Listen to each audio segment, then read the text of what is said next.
تو پھر تو یہ ہمایوں دلاور تک کیس جو ہے وہ پہنچتا ہی نہیں ہے. لیکن چونکہ قانون کی کتاب جو ہے وہ کسی اور کے ہاتھ میں ہے، اور جہاں سے جو قانون پڑھایا جا رہا ہے اور جس کے طریقے کار جج صاحب کو سکھائے جا رہے ہیں، تو اس کے مطابق تو یہاں پر کچھ بھی ہو سکتا ہے. پھر ویورز، جو انتہائی اہم نقطہ ہے کہ فرد جرم عائد کرنے کے قانونی لوازمات کیا ہیں، وہ میں نے آپ کو بتا دیے. چارج شیٹ کا ملزم کو پڑھ کر سنانا کتنا ضروری ہے وہ بھی میں نے آپ کو بتا دیا. پھر عمران خان پر توشہ خانہ، یہ کچھ سوال میں نے لکھے ہیں، اس سے جڑے ہوئے جو 7 سوال ہیں آپ کو یہ کیس سمجھنے میں، اور یہ جو فراڈ جج ہے، فراڈ نظام ہے، اور اس کی جو جینون کہانی ہے، اسے سمجھنے میں آپ کو آسانی ہو جائے گی کہ فرد جرم عائد کرنے کے قانونی لوازمات. اور پھر عمران خان پر توشہ خانہ کیس کی فرد جرم 10 مئی کو نیب حراست کے دوران عائد کی گئی، جس کا عمران خان کے بائیکاٹ خان صاحب نے اس کا کیا تھا. کیا عدالت کو اس طرح چارج فریم کرنے کا اختیار ہے؟ جی جناب، بالکل اختیار نہیں ہے. کوئی قانون جو ہے اس بات کی آپ کو اجازت نہیں دیتا کہ آپ اس قسم کی سچویشن جو ہے وہ بنا کر، یعنی ڈائریکشنز لے کر یہ چارج جو ہے وہ فریم کرتے ہیں. پھر خواجہ حارث صاحب کے وہ یہ کہتے ہیں کہ ٹرائل کورٹ نے اجلت میں عمران خان کی غیر موجودگی میں یہ سب کچھ جو ہے وہ کیا. اور اس میں جو انتہائی اہم نقطہ یاد رکھیے گا اس کو سمجھنے کے لیے، کیس کو زبردستی جبرن خواجہ حارث کو ان کا نمائندہ مقرر کیا گیا. جج صاحب نے کہا کہ عمران خان صاحب کہاں پہ؟ انہوں نے کہا جناب وہ تو یہاں پہ نہیں ہے. تو چونکہ جلدی تھی، شہباز سپیڈ کے تحت آپ نے انصاف کرنا ہے. شہباز سپیڈ جو ہے نا وہ آپ کو معلوم ہے 1.5 برس کے اندر ملک کا بیڑا غرق ہو گیا. تو یہ اسی سپیڈ کے ساتھ جمہوریت کے ایک ستون کو توڑنے اور گرانے کی جو ہے وہ کوشش کی جا رہی ہے. اور اس کوشش کے اندر یہ غلطی کی گئی ہے جج صاحب کی طرف سے، جس کی نشاندہی خواجہ حارث نے کی کہ آپ شخص کی مرضی سے، یعنی جس پر الزام ہو، جس کے اوپر آپ نے یہ جو جس کا ٹرائل آپ کر رہے ہیں، اس کی مرضی کے بغیر آپ نمائندہ مقرر نہیں کر سکتے. لیکن جج صاحب نے عمران خان کی مرضی جانے بغیر ہی خواجہ حارث صاحب کو نمائندہ مقرر کیا، اور پھر اس کے بعد بلنڈر پر بلنڈر جو ہے وہ کرتے چلے جا رہے ہیں. اور پھر آپ کو یاد یہ بھی رکھنا چاہیے جو دو گواہ تھے جن کے بیانات جو ہیں وہ ریکارڈ کیے گئے، وہ کن حالات میں کیے گئے. ایک مکر گیا جسے معلوم ہی نہیں تھا کہ کیا بات کرنی ہے. میں آپ کو یہ باتیں اس لیے آپ کے ساتھ ساتھ جو ہے آپ کی ذہنوں کے اور آپ کی یادداشت کے جو دریچے ہیں ان میں آپ کو یہ سنبھال کر اس لیے رکھنی ہے کیونکہ کل کو جب کیس کا فیصلہ آئے گا آپ کو معلوم ہوگا کہ یہ جج نے کس طرح کے بلنڈرز کیے، اور یہ جھوٹے جج کی، فراڈ جج کی جو جینون کہانی ہے آپ کو سمجھنے میں آسانی ہو جائے گی کہ عمران خان کے خلاف کس طرح کا ایک محاذ جو ہے وہ عدالت کے ذریعے کریٹ کیا جا رہا ہے. پھر وکیل صفائی کے بار بار مطالبے کے باوجود، یہ بھی انتہائی اہم سوال ہے، عدالت نے الیکشن کمیشن کا ریکارڈ کیوں نہیں منگوایا؟ ریکارڈ کی غیر موجودگی میں گواہوں کے بیانات کی کیا اہمیت ہے؟ دیکھیں جی، ریکارڈ پڑا نہیں ہے، اور وہ ریکارڈ کیا تھا جس کی بنیاد پر یہ سب کچھ کیا گیا.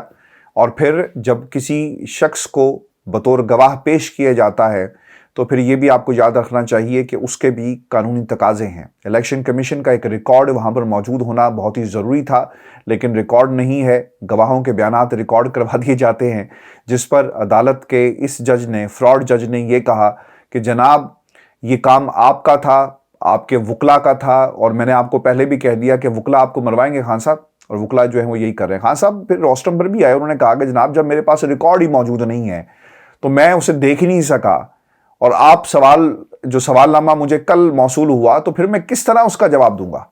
تو اس پر بھی عدالت کا یہ کہنا تھا کہ یہ بھی آپ کے وکلا کی نالائکی ہے. حالانکہ نالائکی اس جج کی ہے جو عمران خان کو گھیر کر اس مقام پر لے کر آیا ہے. پھر عدالت نے اسلام آباد ہائی کورٹ کی طرف سے، یہ بھی انتہائی اہم سوال ہے، یاد رکھیے گا، توشہ خانہ کیس کو سننے کے بعد اپنے عدالتی اختیار پر فیصلہ 7 روز کی بجائے 3 روز میں کیسے کر دیا؟ جو میں نے آپ کو شروع میں بات بتائی کہ بہت جلدی ہے، شہباز سپیڈ کی طرز پر یہ انصاف جو ہے وہ کیا جا رہا ہے. اور پھر جو 7 مختلف اپیلیں، اچھا اب اس میں نا تھوڑی سی کنفیوژن یہ ہے کہ یہ اتنی کنفیوژن کریٹ کر دی گئی ہے. اسلام آباد ہائی کورٹ میں کیس چلتا ہے، خان صاحب جاتے ہیں عدالت میں، وہ کہتے ہیں کہ 7 روز میں فیصلہ کریں، وہ 3 روز میں کر دیتا ہے. پھر خان صاحب دوبارہ عدالت میں جاتے ہیں، سپریم کورٹ آف پاکستان میں، وہاں پہ مسرت حلالی ہیں غالباً خاتون جج، یو کین کریکٹ بھی، سر نیم ان کا حلالی ہے. اور پھر ایک یحییٰ جج تھے، ان کا بھی سر نیم یہی ہے. انہوں نے کیا کیا؟ انہوں نے فیصلہ خان صاحب کے خلاف دیا، اور انہوں نے کہا کہ جب ٹرائل کورٹ